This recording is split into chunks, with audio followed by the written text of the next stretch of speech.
I have a what do I have? I have HP, which I Yeah. think is a pretty good brand. I don't know, and just I've had it for a long time, and I think these things have a shelf life. But Well, when I was active with my businesses, I get a new machine every 2 years. Didn't want to yeah, screw around. I'm about due for it, and Yeah. so yeah. Anyways, Mike, I don't know if you heard the news just come over the wires here, but Matt Gates? Yeah. yes, and that's not good. I mean, that's troubling. I know he had some personal problems before his marriage.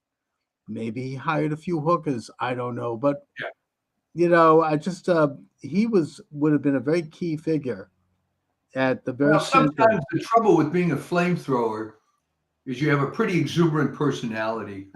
And the trouble is, um, as good as he is in doing the good things, he's pissed off a lot of people on both sides. Right, And they right. were probably marshaling a lot of resources to make it very difficult for him. And besides, he's got a Senate appointment that's going to be given him by DeSantis. So what the heck? Um, So you think he'll be yeah, okay. I Um, think that I think that won't he have this? Well, I guess that's something he doesn't have to go through any confirmation yeah, process. yeah. So maybe he was always saying this was all made up and so on, but you and I know where there's smoke, there's fire, No, I right? mean, look, the man obviously had some issues, but I think Yeah, that look, I think he kind of straight cleaned up his act after his marriage. With where you take a guy like Bill Clinton, and the problem started after his marriage. yeah, yeah.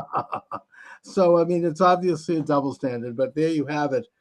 I think that I'm worried that any attorney general in Trump's administration, that's such an important position, not only because they can protect Trump in the same way that Janet Reno protected Clinton, by the way, or Oh, for Holder sure. protected And Obama.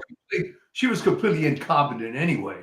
I mean, that was a joke appointment. No, but she stopped any attempt to try. Clinton Yeah, was surrounded by scandal. I mean, if you look back, you could look at the archives of news. He had a scandal a week. pretty Cabinet much. members taking money. People doing all sorts of stuff, and she kind of ran interference. That's the only function I think she had, basically, was she knew how to run interference to protect him. And that's when you're a person, when you're a figure like Trump, you have to have that.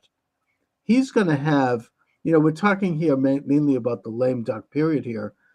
They are going to throw they're not stopping. I mean, the Trump hatred is as vigorous as ever.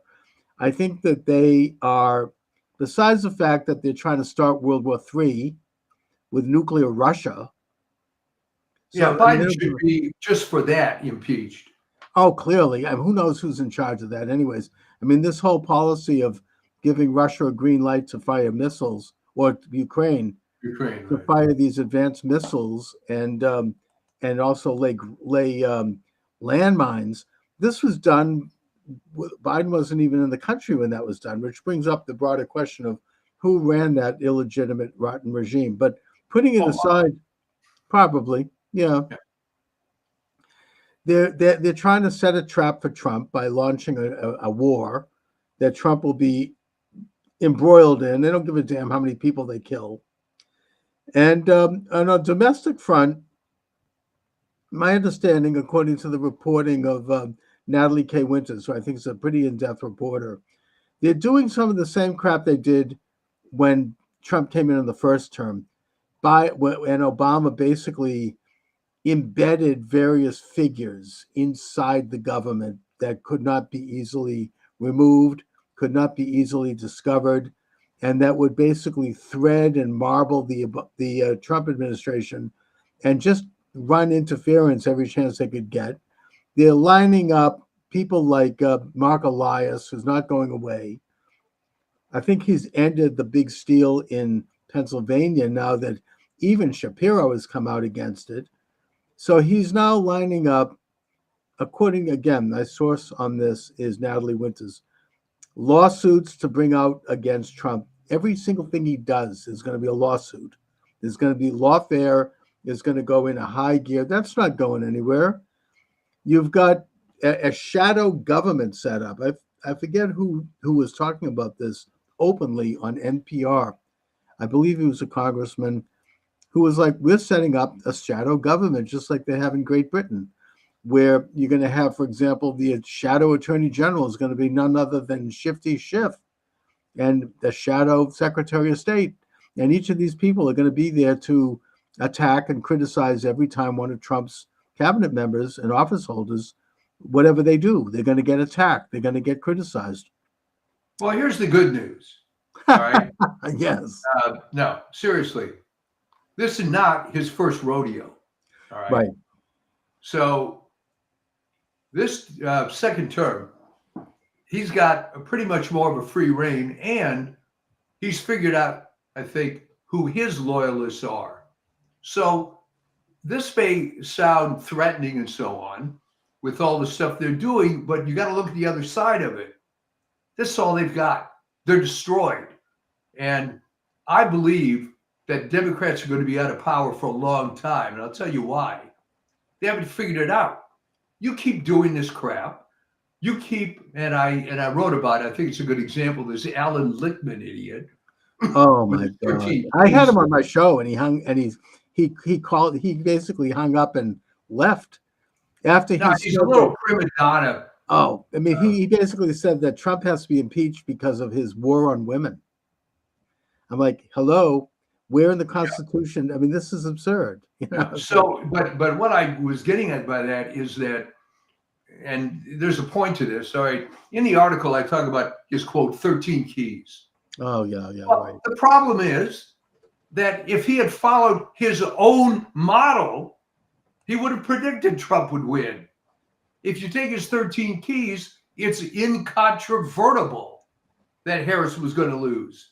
So his head was so far up his ass, so to speak, that he couldn't even use his own model correctly. And by the way, that also applies to this primary model guy who's used this to predict supposedly every election since 1912. Well, here's the problem. There wasn't a legit primary candidate on the Democrats this year. Whoops. So that all fell apart. Well, the whole thing is... The other one, the primary was Biden, but he didn't run. Okay. So I think that let him double down and triple down and bring out all these weapons, but they're going to lose. They're going to keep losing because what they're doing is they're simply denying the fact that the FDR model of winning elections doesn't work anymore. All right. They don't. I think that Nate Silver kind of got a wind of that, and he changed his tune, and came out and acknowledged that Trump was going to win. But they're going to try to do all this crap. You're right. I mean, it's the same old playbook. It doesn't work for them any longer. They haven't learned anything. They're so mired in this really demented and irrational hatred. Either that or they're... And it gets more and more irrational by the day. And you got people on the inside, people like George Soros and his son Alex, who have announced, oh, heaven forbid, they said, don't break bread with any Trump supporters. Don't meet them. Don't talk to them. And miss a chance to go to lunch with Alex Soros? Oh, well. I mean, first of all, I don't think any self-respecting Trump supporter wouldn't want to be seen having lunch with him. Your career would be up the river.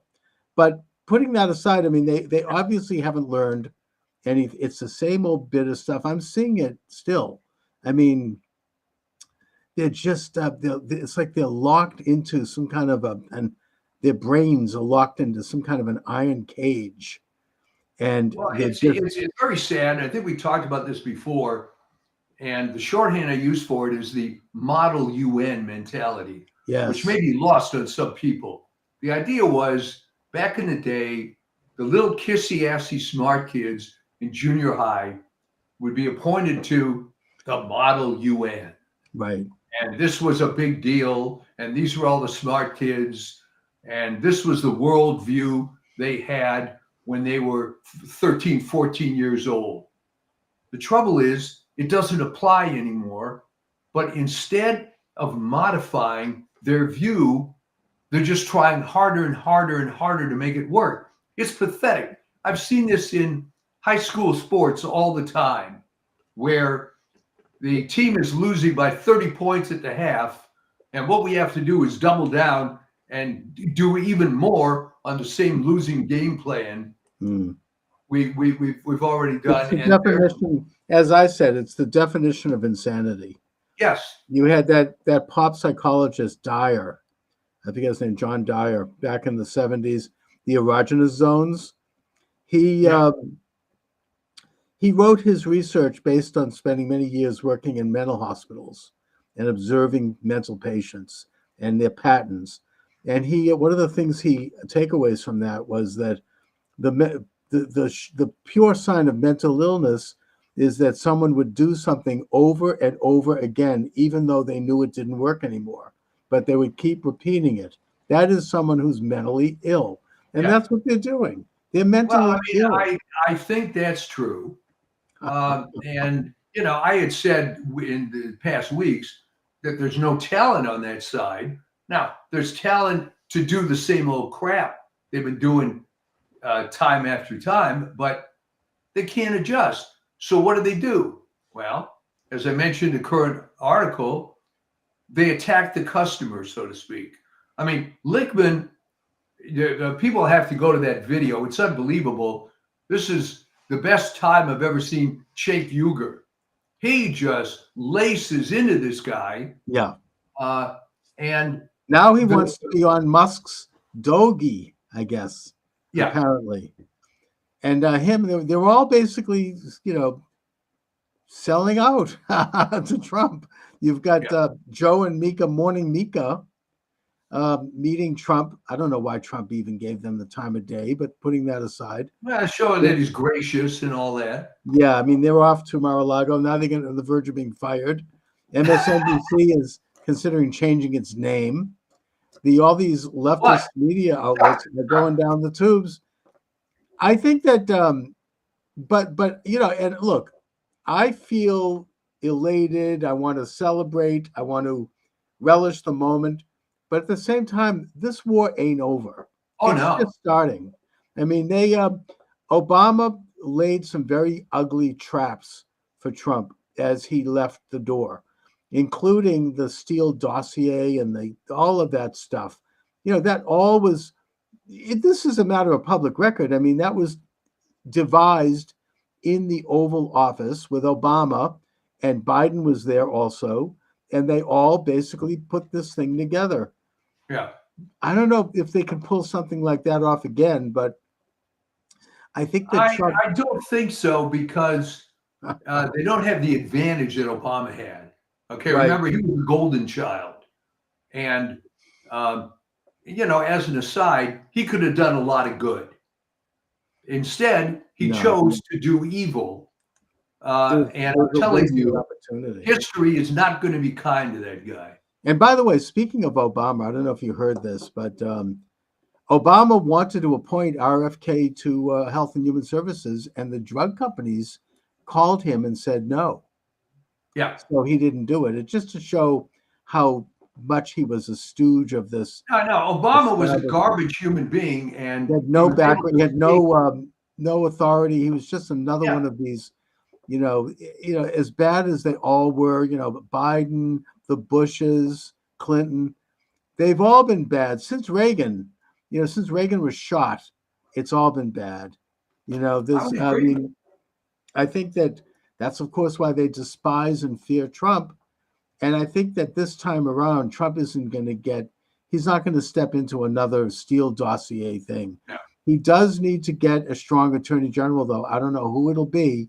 And I hope it's someone that maybe Matt Gaetz could be brought in as an advisor, to whoever, right? Let Gaetz be the kind of informal attorney general if he can't. Well, what do you think a Street Fighter type like a Peter Navarro? I don't know if he has a legal. Oh, I think he's great. Yeah. Well, I put Steve Bannon in there. Well, first of all, I don't think he's a lawyer. So I think an attorney general has to be a lawyer. Pretty much. Maybe if if Trump can get the recess appointment, he could still put Matt Gaetz in there.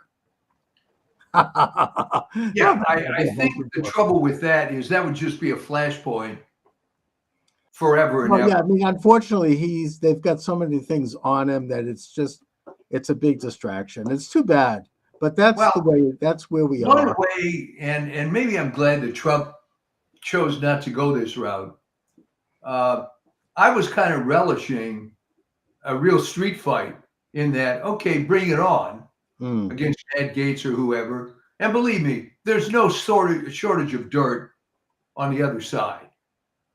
Well, They when could they have got talked about releasing the ethics report, I think that Marjorie Taylor Greene made the very good point. She said, fine, release all the ethics reports, yeah, right, on all sides, both parties. They have an immunity fund in Congress that they basically use to pay off people who are making accusations. And it's been used, I think, many dozens of times. Let it yeah. all come out. If they want to have it come out, fine. Let's have it. So, but the point is that maybe that's why he's stepping aside. Well, the trouble is, that sounds fun, but it's kind of a distraction from getting stuff done. I think It's a you'll be big able to find. distraction, and you could be blackmailed. It's like I understand that, like J. Edgar Hoover used to show up at the LBJ White House, and he'd bring lots of these files with him, and they would go through it and look at all the dirt, and they'd have big laugh, and they would just go through everybody and what they had on them. So I mean, this is all blackmail material, and I mean, obviously, this wouldn't happen if it was a Democrat appointee. We know that. But here it is. I mean, I just hope he finds somebody who can pick this thing up, because you can't have another, weak person like a Jeff Sessions, or you can't have another backstabber like Bill Barr. You have to have somebody on the outside who is going to come in and do. This is such an important position right now. I mean, I don't know who it would be. Peter Navarro would be fine. Yeah, I don't know if he's a lawyer. I don't either, but he'd be fine. I don't know. I can't He's a think of tough him. guy. He is. And ideally a tough guy without a lot of past. And also, Mike Davis is good from the Century One Project. He would be a tremendous attorney general. Recently, Tish James made some comments about continuing with the lawfare in New York, and he came out and he said, "I dare you. Go right ahead. I'll have your fat ass in prison so fast your head'll spin." And that's what he said, and I'm quoting. Yeah. I mean, he's like, he would. Well, he could be the guy, He could be. That would be tremendous. Okay, so that would be. I'd feel a lot better seeing him in there. He is like the real. I've listened to him this past year on with the Steve Bannon and filling in for Steve Bannon while he was in prison. He's tremendous. So Well, what I like about him too is he got this sense of humor. I mean, in the same speech where he went after Tish James, and he was talking about Alvin Bragg, Fannie Willis, and Tish James, said, "Where the hell they get these people? Weight Watchers?" Exactly. Yeah. Right. And I'd like to see them investigated for how much money they've gotten from all this, and throw in Fannie Willis, big Fannie. Well, let's talk about money for a second. Yeah. All right. What happened with the total of tens of millions of dollars that the Harris campaign spent on celebrities, this was just incandescently stupid. All right. They were reversing cause and effect, right? Well, because we spent all this money, it's going to do all this good. And can you imagine giving $2.5 million to Oprah to make some kind of speech that essentially slavery is going to come back under Trump? Oh, it was horrible. I don't get it. What is in it for her? She's a multi-billionaire. Does she have to now go on TV and expose how stupid she is? Well, she did it for Obama too, and she did it for Biden. She's a hack. She's a liberal. She's drank the Kool-Aid. She's just. I mean, you could see from her interviews, and she's kind of. I never really got what her appeal was, but whatever it was, it's gone. I think that she kind of bit the dust after she left her show. For a while, she was the biggest radio talk show host in history. Yeah. But once she left that show, she just faded, and I think that she's never found her footing again. She moved out of Chicago and she moved to like a tropical temperature. I think she's retired. I think she just had it at that point. So whatever happened to her, I mean, that's obviously an I embarrassment. think it was part of the it girl phenomenon, right? Um, she was the it girl because the color purple, and she Right. does the radio thing, and oh man, there's black women are people too, and they can do stuff, and isn't that great? Mm, Then she puts out the magazine and all the fashion stuff and so on. Gets a lot of money with sure. her broadcast empire. But then, as with all these it girls, Clara Bow being the original one, people start thinking about, wait a minute, why is she the it girl? What's behind all this? And then the facade sort of falls apart. And unfortunately, in the case of Clara Bow, went kind of negative. But Yeah. Oprah had enough money that she was able to withstand. She doesn't need this anymore. Although she did take the 2.5 mil from Yes, I know. there. Really, what the hell? I mean, she's one of the richest women in America. That was this is so important to me that I'm going to charge you $2.5 million. Yeah. I mean, and obviously Harris has gone down in complete disgrace. I mean, imagine spending over $1 billion of contributions and money sent in by people, for her campaign, on giving like 10 million to Beyonce and who else? Nobody knows where that's just typical of a Democrat liberal. The money disappears into some gigantic vacuum. It's like Black Lives Matter. Everybody probably is building mansions. They're Yeah. all like, cashing in billions of dollars disappearing. And she then leaves the campaign $20 million in debt. I mean, can you imagine what a disaster that would have been? I mean, it's really, I mean, Trump kind of had a great troll in that he said, "Hey, I have a surplus. I'll offer to pay off the campaign debt for her." But meanwhile, I heard Bill O'Reilly say that in response to your speculation about what will happen to her, he said, she'll do some shows. She'll be on TV. Maybe she'll fill in, co-host The View for a while. But when Oh, Newsom leaves California, she's going to run for governor because apparently there was a poll done and she had 70% approval among Democrats, which means she's a shoo-in. So she'll become governor of California, as awful as that sounds. well, we've had so many awful governors in California that. How does California put it? I mean, is it just a stolen election there? I mean, I know that when Hillary got that huge popular vote in 2016, there was a lot of evidence of fraud. There was a lot of like kind of street activity of signing up illegal aliens in Oh, yeah. Los Angeles, and you've talked about what happened to battling Bob Dornan, and I mean, I guess. Well, Dornan, Chuck, was the beginning.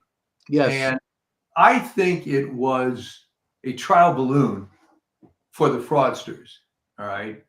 Because they could have stopped that, nipped it in the bud, but they didn't.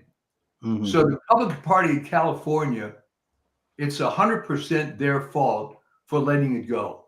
And if you think about it, from a strategic point of view, what a great test case, right?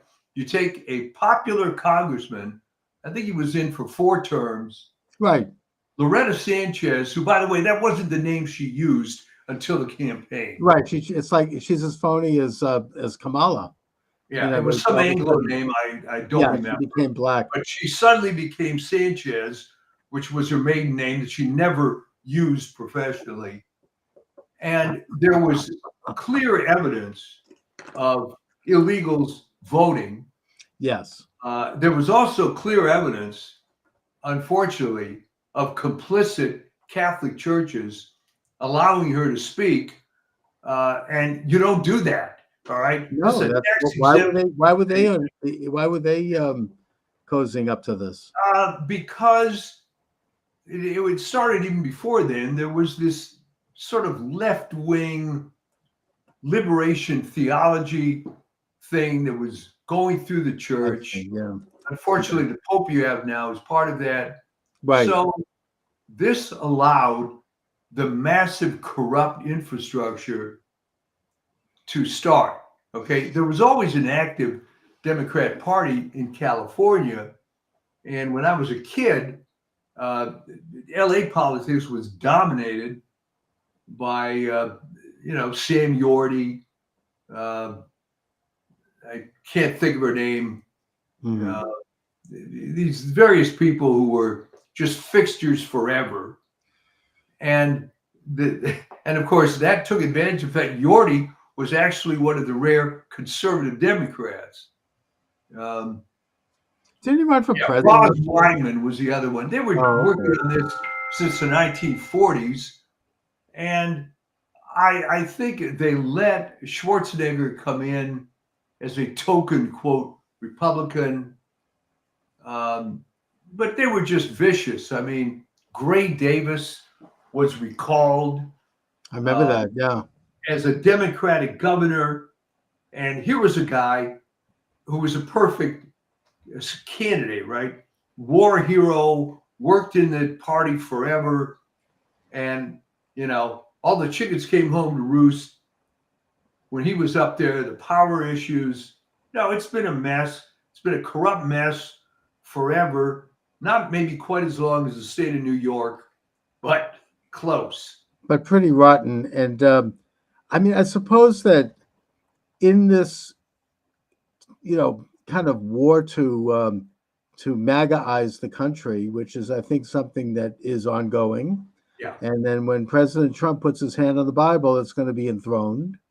And we need to make sure that we identify and call out all of these enemies. Every time they file a lawsuit, I hope that we can file a counter lawsuit. Every time they bring up, we should be the shadow government. Every time they do something, we should expose it. Not because we'll ever change the core of it, but because we can all continue to peel off percentages of the population who are sick and tired of it, especially if Trump is winning and doing well, which I think he will. And but I don't know where I was going with this, but Well, how California got California, corrupted yeah. to this I extent. mean, can it be saved? And can the blue states? I just had Trevor Loudon on my show earlier today, who he's from New Zealand. He's an expert on communism. Interesting guy. They have this new movie out called Behind Sheep's Clothing, which is really interesting. He talks about the influence of China in the United States and how strong it's become. We even talked about in Massachusetts. He says there's this Chinese Progressive Association that really owns the state. We don't know it, but they control a lot of what's going on in our state. And he shows that this is like part of Minnesota with walls and California, major infiltration by the CDC, Chinese Communist Party, the CCP. Well, And it ends up being, and I think you'll agree, a major cultural issue. All right. Oh, and by the way, just in the middle of my interview with Trevor Loudon, TikTok canceled my they canceled my live stream, and Trevor said, "Oh, well, you mentioned China. That's a no-no for TikTok." Yeah, yeah. But I their think influence what is, happens, and the cultural problem is this. All right. Generally speaking, people on the right are normal. They have families, they have careers, they have things that they truly care about. yes, People on the left are freaking animals. All right. They don't care about family. They don't care about anything other than politics. It's almost like everybody, in a sense, is Ethel Rosenberg. And, you just have to look at it that way. So right. that's all they do. It's for the great cause. And the people on the right just aren't wired that way. Okay. So we're always going to have a disadvantage because you're up against these psychotic zealots. But their fatal flaw is their platform and their programs are terrible and they don't know how to get to normal people. Mm. Now, the question that you and I have been struggling with, whatever happened? How did suburban white women become so deluded? I wish I Well, knew. that is the core. I mean, I don't know what exactly. I know what you mean. I know this personally. I mean, it's like it's what is it? Abortion? I mean, I don't know. It's there's just something going on there in the water. Suburban white women used to be conservative. Yeah, they used to be the backbone of conservatism. I don't know what's happened. I mean, it's there's been like there's something manipulating going on. I don't know. Well, I mean, my friend, the late Vin Lewis, um, said it ended up being sort of pure hatred, right? They're raised with feminism, but then they get trapped into having families and kids, and all that would have been avoided if they only had aborted everybody. So they're walking around with this huge chip on their Yeah, but shoulder. aren't they happy to have a family with kids? I mean, don't they love their According to husbands and their them, a children? lot of them aren't. A lot of them aren't. That they felt they were thrown and shoehorned into that role. They hate their They lives. resent it. Yeah, Yeah. I know women like that. And They always feel like somehow they gave up, they sacrificed their well, and again, wonderful it goes life. back, unfortunately, to this Model UN thing. You know, when you were Yeah, a bright college student at age 19 and they filled your head with all this feminist BS and you thought that was the gospel, then you come into real life and find that no, it doesn't work that way, which comes back to maybe my all-time favorite cliche is real life more like high school or college. All right. hmm And the people that thought real life is more like college are pretty damn unhappy as they grow older. right. No, it's true. And the colleges, of course, speaking as I mean, I'm continuing with my own college studies with Arizona State, and it's real left stuff. I mean, it's really Yeah, like, I mean, I keep notes, and I'm actually going to nobody's probably, surprised, right? Okay. yeah, I mean, I'm going to publish a book using all the information I'm getting. But it's become I mean, this is what I mean. Trevor Loudon talked about this in my interview with him. I mean, they control the high ground in the culture. They Yeah. control the academia, media, entertainment, Hollywood, television networks, all of it. Publishers, historians are all on the left. You take a look at Wikipedia, it's all left. I mean, they've totally, Wikipedia, when it started, it was a great resource. They actually, I could get a lot of information from them in my own books and my research. It's all now been deleted. It's not. I mean, I'll give you just as if anyone wonders. Let me make a suggestion. Look up a page on Hunter Biden on Wikipedia, okay, and see what they have to say about him. That will tell you everything you need to know. It's complete bullcrap. It's complete propaganda, and they have And the removed. sad thing, if I could interrupt, is that if you pick a topic that isn't political, the material is usually fairly accurate. Right. Well, the one thing that you can still, the one redeeming quality with Wikipedia is you can still go to their footnotes and get source material, Yeah. even though they've also removed some of that. But you cannot get to a lot of the great stuff that I used to be able to get to. Yeah. The alternative history of this country, and it's all gone. It's all been deleted. I hope that one of the byproducts of this new administration is that we're going to get away from the censorship. I don't think it's going to ever be completely, but I think that we're going to move into a little bit more freedom. The real censorship started in 2018. It was before the pandemic. That's when I first had my YouTube channel taken down. And it's there are a lot of groups that are coordinating in that. Unfortunately, one of the big ones is the ADL, and they really are trying to control what we see, what we learn Let me ask you about internationally. the ADL, okay? what was the, or when was the Rubicon crossed where they Well, I think changed from they've Jewish always been a left group. I mean, from the since beginning? oh yeah, Right. I mean, they started with this the Leo Frank case Yeah. in Atlanta, and they saw an opportunity to essentially make anti-Semitism a national issue and use it as a way to raise money and organize in the same way that the NAACP uses racism. I mean, and Unfortunately, Leo Frank was guilty, however. Leo Frank was he brutally raped and murdered that girl, Yeah. and then he tried to blame the black security guard, and Yeah. the trial was the most racist thing. I mean, you're going to trust this black man? You look at him; he's completely innocent. And the ADL came down from New York, and they orchestrated the whole thing with their lawyers, and it was really a disgrace. They still stand by that. Had nothing to do with What? No, anti-Semitism. they still do? They Oh haven't yeah, disavowed it? Oh I my mean, word. I didn't know.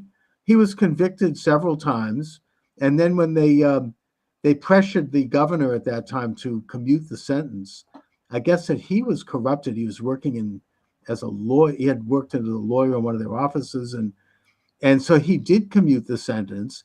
And just as Leo Frank was leaving prison, he was he was kidnapped and lynched. Right, and he deserved it. And that governor had to leave the state. I mean, it was And wait, and they're hanging their hat on that still? oh yeah, there was just a Broadway show about this with Leo Frank. The evils of that anti-Semitic incident had nothing to do with I mean, it's a disgrace that he happened to be a Jew, but it had nothing to do with that. I mean, and the South is not generally anti-Semitic anyway. Putting that aside, they generally, are very tolerant toward Jews. They admire Jews, especially with Judah Benjamin, one of the Judah main Benjamin, right? figures in the Confederacy, Treasurer was of a the Jew. Confederacy. Yeah. Yeah, and he was Jefferson Davis's right-hand man, and he was a true Confederate. Yeah. So I mean, generally speaking, it was a non-issue that they made into an issue for political reasons and for social, for I financial learned something reasons. today. I thought they had disavowed that finally. No, absolutely not. Oh Oh, no, they still okay. stick by that story. They'll never change that. So So, that's so they've that's the been story of rotten the from day ADL. one. All right. They've been leftists since day one. They are like the ACLU is to the establishment. They're Fabian socialists. They want to gradually change the country by changing the meaning of words. Well, here's the And okay, but like the ACLU, and you know more about this than I do. I mean, to his credit, Roger Baldwin, who founded the ACLU, was a communist. All right. he However, was. he disavowed the Communist Party some years later. But now you're going to tell me that the origins of the ADL, they never disavowed that. So they're No, just and I don't know if he might have disavowed the Communist Party, but he didn't disavow communism. no, no. I mean, the ADL, I mean, the ACLU to this day, I mean, they will continue to promote leftist causes and denounce, I mean, do you think that they would take a case against the Black Lives Matter? I mean, never. I mean, they're very much an apparatchik of the international illuminated left-wing establishment. And I think that they ran a full-page ad denouncing Trump, calling him Hitler, this kind of thing. Well, here's the good news then, going back to how we started the show. The left hasn't learned a damn thing. They're going to keep doubling down on the same ineffectual talking points, and they're going to wonder why they're losing the muse. A good book on the history of this, and I probably have it in my book collection, is None Dare Call It Treason by John Stormer. Oh, man, I wrote about that. Oh, John Stormer. John Stormer. 7 million copies, baby. Yes, Self-published. and not only that, but I think that he came out with a revised edition that was double the size, I think in the 1990s.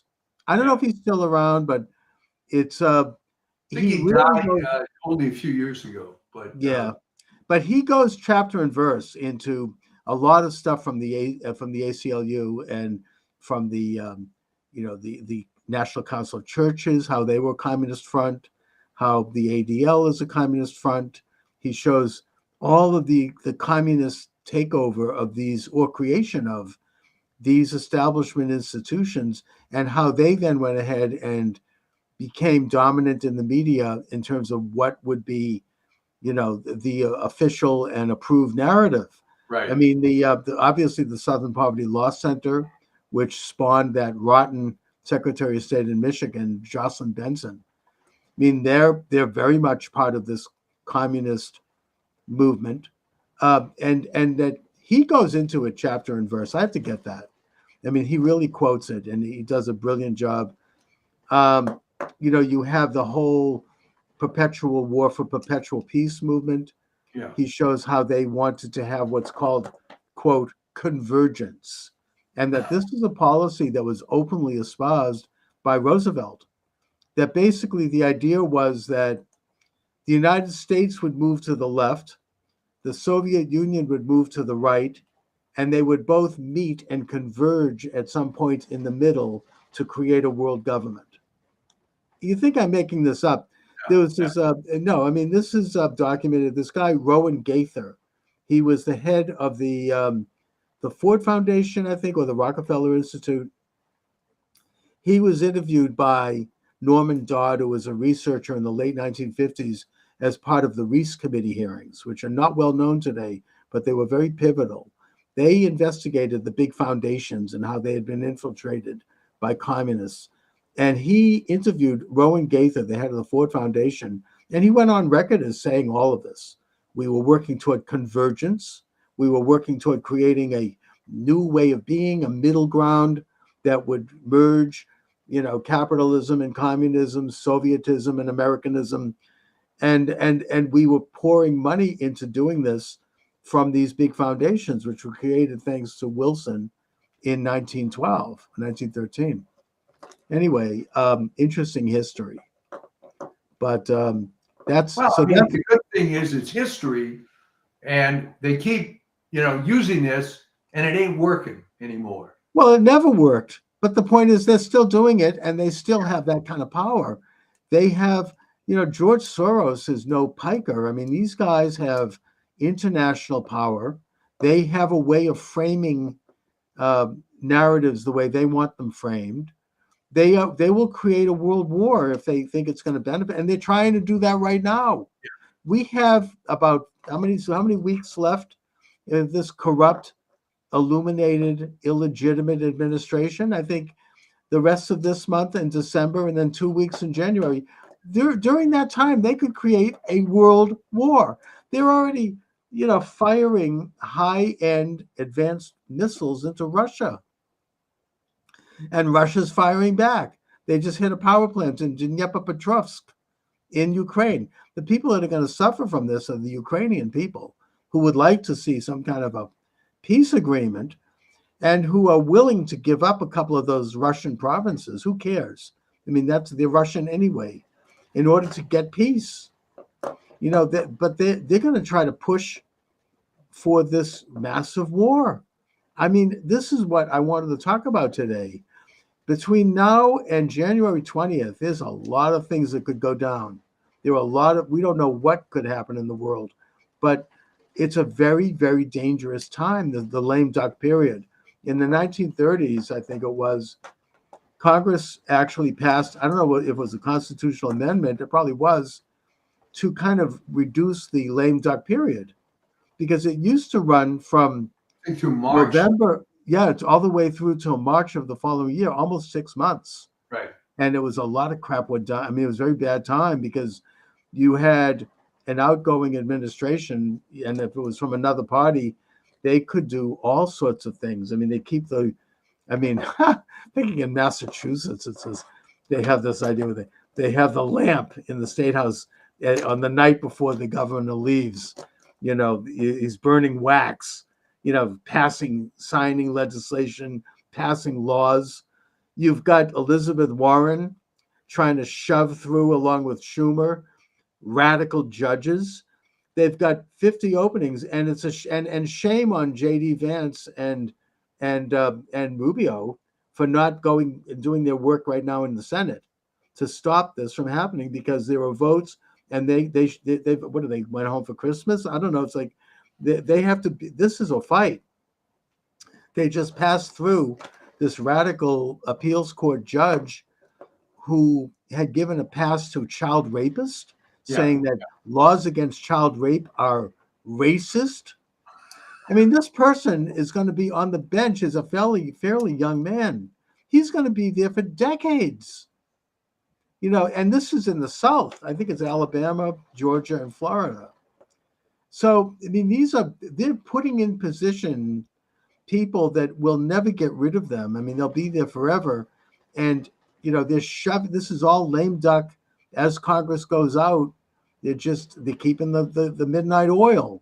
They're burning candles at night, signing who knows what. I mean, it happens every time there's a lame duck and there's a change of parties. And it is a very dangerous time. I mean, it's they like to talk about democracy. You can't get less democratic than this. I mean, this is real, insider power play where you're putting. Well, it is, and it's really pathetic because how can anybody, even on the left, support some of these horrible judges? Everybody watching this show, I'm cheering on YouTube, some of these proceedings where, first of all, most federal judges are terrible. It did not used to be the case. I'm old enough to remember I had a friend in high school whose father was a federal judge when it actually meant something. Now it tends to be people that can't get a real job or zealots. Oh, they're cheering. I mean, there's this guy on TikTok that I follow, Aaron Parnas. He's like Harry Sisson with a brain. Yeah. He's like this twerpy little guy, white guy. He's a lawyer. He looks like he's in his early 20s. He brags about how he graduated law school when he was 21. And he just keeps going on almost every day. He does a TikTok, talking about how wonderful it is that these elections are still being challenged and they're still counting. And we're going to beat, McCormick in Pennsylvania. And I mean, it's ridiculous. And he's like bragging about all the judges that are being put on the bench. He's happy about that. He's got this smirk that he really needs to wipe off of his face. It's just disgusting. But it's that mindset. It's this amoral, little, party hacks. They don't care. They just want the power. They don't care. Maybe they will if they get involved with the system. I had the misfortune many years ago being involved in a large federal case. And I can't begin to describe how incompetent the federal judiciary is. This guy was falling asleep during the proceedings. He was a damn drunk. It was outrageous. Yeah. And they have real power. I mean, they can. Oh, yeah. They can ruin a person's life. They can change the course of the country's direction. I mean, I think, and Elizabeth Warren, of course, is all, she's working, 18 hours a day trying to get these people jammed through in these last miserable weeks. Who knows what else they're doing? It was just a numbers game, because even Warren would admit that some of these people are just total scumbags. Oh, she doesn't care. They don't care. Yeah, they don't care. They want to have their seat warmers. They're going to do, I mean, you see them being interviewed by people like Senator John Kennedy. He's hilarious. And he just asks them basic questions about, are you familiar with, the Clark versus so-and-so? No, they never heard of it. I mean, these people are dumb as bricks in some cases. Yeah. But think about it, Chuck. Who would want that job? All right. If you're a halfway decent lawyer, you're going to make 3 to 4 times what is paid there. They want power. They want to have power. Change the world for communism. I don't know, make a more collectivized world. These people they have that glassy-eyed look on their face. You could tell with that smirk. It's like Rachel Maddow on Speed. They just, of course, she's getting $6 million a show, but putting that aside, I mean, they want power. It's a very powerful position. it's these people who have like low egos and low self-esteem, they feel important, and in a way they are important in a position like that. They can change lives. Yeah, I They mean, can in change. fairness, there is a small number of people that seem to really want to be on the bench to do some good. I mean, Right. I knew a guy who was a really, really good litigator with a big firm in LA and making serious money. But he got the call from whoever the president was at the time. Yeah. We want you on the. And talk about taking a pay cut. Good God, you know. But I guess he was a true believer. The guy was, not necessarily liberal, Right. but this was some sort of brass ring. I truly don't know why. No, Because I think that judiciary, most yeah, of them are good. I mean, in Massachusetts, the federal bench is very good, and even though many of them are liberal leaning, they're pretty good. I mean, they are committed. They're hardworking. They do want to try to be fair. I'm not, but there are these political appointments that Biden seems particularly involved with that are just rotten apples. I mean, it's very bad. But I'm not trying to, it's like most Catholic priests are religious people, but you have some bad ones that give the whole bunch a bad yeah, name. yeah. I think the same thing is true with the judiciary. Most of them are good. I do think that they are well-meaning and hardworking, and they do their job. But you do have the what I'm talking about here particularly is these really rotten Biden appointees are just bad news. I mean, they're just being shoved onto the bench, and they serve the purpose of basically siloing power as Trump goes in. And then, of course, you have others on the bench who are now not going to leave. They won't retire because they don't want to have Trump have an opening. I mean, right? I mean, of course, that backfired with Ruth Bader Ginsburg, but Yes, it did, didn't it? yeah, and I think Obama actually asked her to step aside, and she said, "Nope, I'm going to live forever. I'm not going anywhere." So they blamed Trump because he had an appointment. I No, mean, she was rotten to the core, and and this friendship between her and Scalia, I will never understand. But whatever. I mean, the thing is that they become there's a sense of invincibility after a while yeah, that they're indispensable and they're never going to go. And but here we are, Mike, in these final miserable, decrepit days of this rotten, illuminated regime, this illegitimate regime.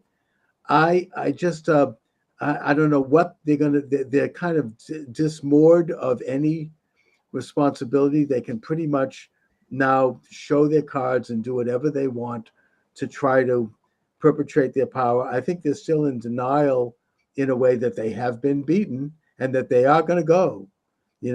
Donald J. Trump, assuming they don't, something drastic doesn't happen, God forbid, he's going to put his hand on the Bible on January 20th, and he's going to be president. And it's going to be a great day because he's going to go in there and he's going to kick ass. And he has a lot of things that are going to happen. I do believe that, assuming he gets there. And they don't really, they're trying to figure out these sort of sneaky, miserable, end runs around that. And I mean, again, Obama tried to do it, and it was bad. But I don't think they're going to pull that crap off again because Trump, isn't going to be fooled this time. no. I just hope that we don't have world. I hope we don't have nuclear missiles hitting Boston anytime soon. That's all. I mean, who knows what they're going to do? Well, what about your well, not your mayor, because I don't think you're directly living in Boston, I but do live in Boston. all right. Oh yeah, And Michelle Wu saying she's not going to cooperate. yeah. Uh, That's what they're. I mean, look, you got Pritzker in Illinois. You've got. I mean, they're all saying this. yeah, well, they're talking big, but when And one of in a them, way, there's actually a silver lining to all of it because what they're doing is they're asserting states' rights, yeah, right? That's good. even if they're left-wing states. It's a, states should, I mean, they were, they're complaining about that with Roe versus Wade. They want the federal government to come in and mandate abortions. But at the same time, hypocritically, they're all about states' rights when it comes to Trump. I say that, if they want to go that route, that does set positive precedent. It is a reinvigoration of the Ninth and 10th Amendments. They do have a state right in many areas. They don't I have to don't know that they cooperate. have a state right in immigration, though. No, they don't. But they don't have to cooperate. And Right. Homan has said as much. He goes, if they don't want to cooperate, that's fine, but they better step out of the way with regard to a federal prerogative, which is immigration, Yeah. especially when you're dealing with crime. And that they're talking about a lot of, they're going to put people in jail and they're going to separate families and put people in cages. No, that's not what's going to happen.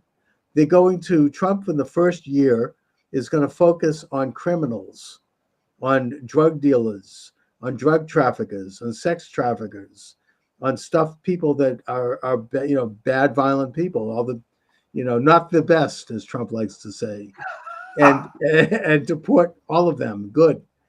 And also, he's going to cut, as I said, I think I said earlier, they're going to cut off their money, which is going to save the taxpayers billions, and which is going to result in a self-deportation. If they don't have any more money, they won't stay. Yeah. Now, if some of them want to get jobs and be gainfully employed and not be criminals, I don't think that Trump's going to go after them. No, maybe I eventually think it's going to be wonderful to go after the criminal element, right. and look into all the corruption involved with putting these people up at hotels and whatnot. That's right, and that's exactly what's happening in Massachusetts, and in other states. I mean, the state is going broke, putting people up in fancy hotels. They have this meal plan. They get $75 a day. I mean, and they have the state's hired a caterer to feed them all. I mean, the state is going broke. There's no logic to that. What are we supposed to get out of that? Meanwhile, so I think that once you cut that off, they're gonna leave, and we're gonna have millions of people. Well, what it is virtue signaling with somebody else's money. Yeah, but why is this a virtue? What's virtuous about bringing people in? I hate to go back. I've been to the third time. It's this Model UN thing. You see, we have to do right by these people, and to take an old term from Rudyard Kipling, white man's burden, right? And, I thought that there was a hilarious YouTuber. I don't know who he was, but he went to, during the campaign, he was knocking on the doors of people with Harris Waltz signs. Oh yeah, I saw some. Hey, we have an illegal alien here. There's some guy would come out of the van. He wants to move. He wants to live with you. Will you take him in? It's like, so I mean, to a man they said no. Of course. What do you mean? I can't. I have children at home. I can't do that. No, you'll send them all. It's like what DeSantis did with Martha's Vineyard that time. Martha's Vineyard. It was hilarious. Martha's Vineyard deported them. They hired 150 National Guardsmen came to the island. They put them on a bus and they deported them, sent them to a camp, I might add, at Otis Air Force Base in the Cape. That's what the liberals did when it came to actually dealing with illegal aliens, instead of sending them to the red states. Anyway, it's going to be very interesting to watch. Oh, absolutely. I mean, it's, they're going to complain, but the point is that the American people voted for Trump, and it was a mandate. And that, you want to talk democratic principles. That's what we have. Democracy. We have democratic principles. They're complaining, well, Trump is going to get rid of agencies and he's going to fire all these people. Guess what? That's what every administration is supposed to do. Every administration actually has done degrees of this when they take office, because that's why we have elections. Why bother if you're going to just keep people in there forever? Why, that's a dictatorship. It's an oligarchy. Why bother having an election, really? Well, Yes, why was it okay for Roosevelt to create all these agencies, but someone can't come back in and either consolidate them or or get, eliminate them? or get You know? rid of them. And that's exactly what I think Trump's going to do, starting with the Department of Education. You get rid of about 80% of it, and maybe the rest of it can be absorbed by another department, the little piece, the tiny piece that they do that's actually of any worth.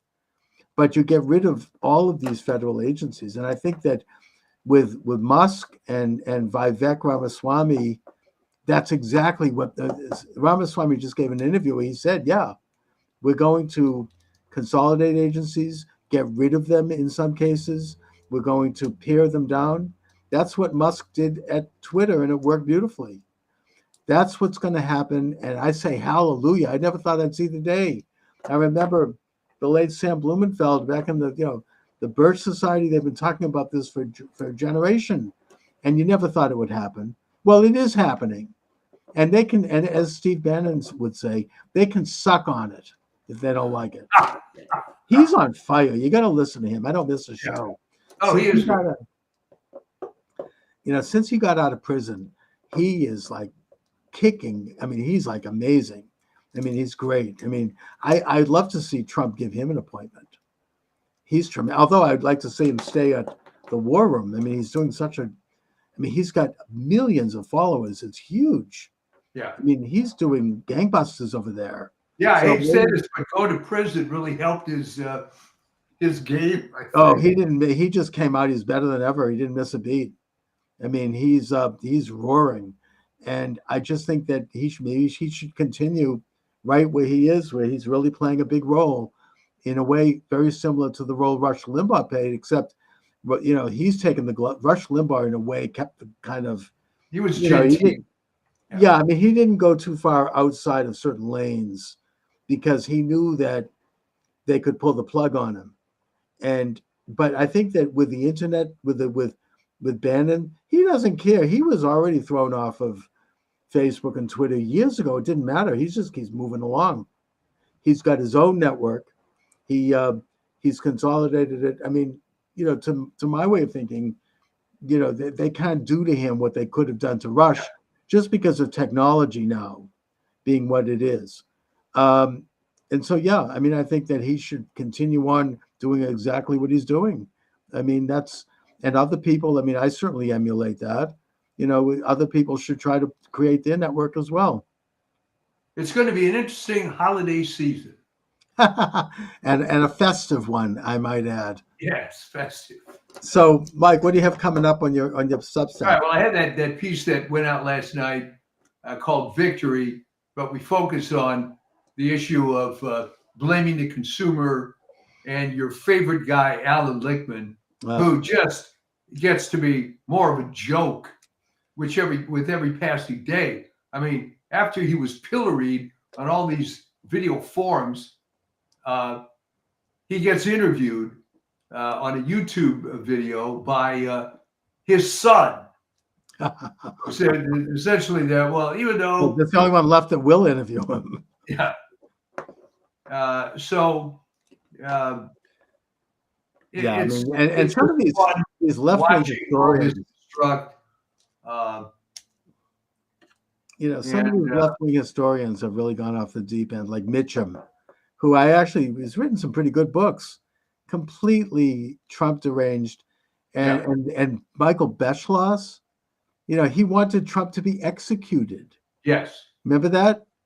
Because of the after Mar-a-Lago was raided, because he had papers that might reveal some national secrets. Anyways, they've all shown their true colors. They're absolutely insane. So I guess I'll talk to you next week. We will see you next week.